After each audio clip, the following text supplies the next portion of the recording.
This is all you need to be a good grappler.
So yeah, yesterday I didn't actually do the cardio.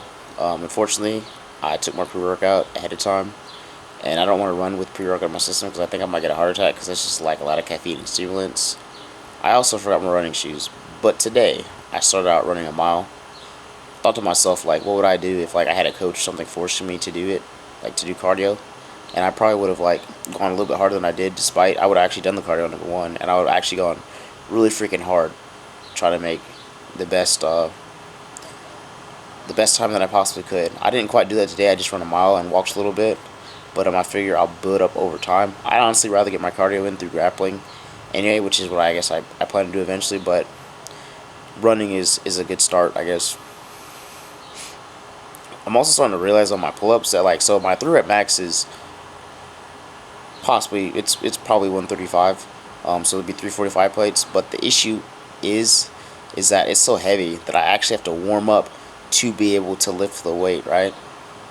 So like I have like a insane struggle just to get 1 rep for the first set of 3, but then when I do 2, it's kind of easy. When I do 1, it's kind of easy. So I'm thinking I'll have to do like a legitimate pull-up workout just to warm up to be able to do the weight.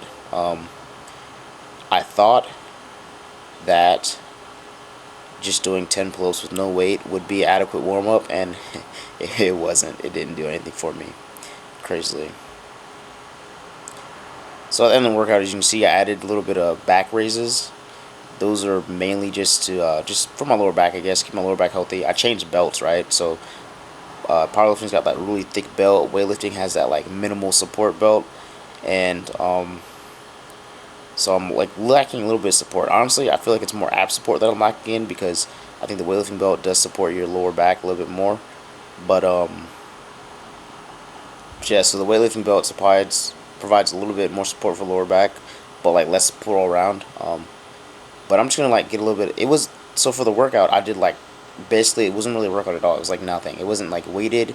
I got to a pump. I didn't work out to a super sore. Just like a little bit of stimulus just to make sure that my lower back like got a little bit of blood flow, I guess, and just because of that I feel a little bit better today. So that I'm just like my own like personal like experimented, I guess, rehabilitation to myself just to keep my lower back in good condition. Something I've also noticed is my squat.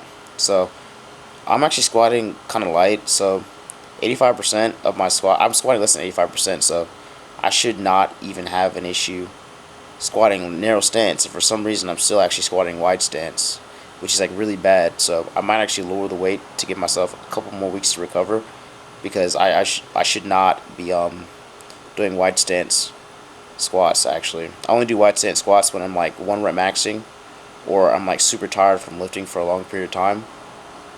And so I should be able to do narrow stances, but because I'm doing wide stance, I think my body's like I'm like subconsciously telling myself that the weight is too heavy, and I'm like adapting my stance to be able to accommodate that.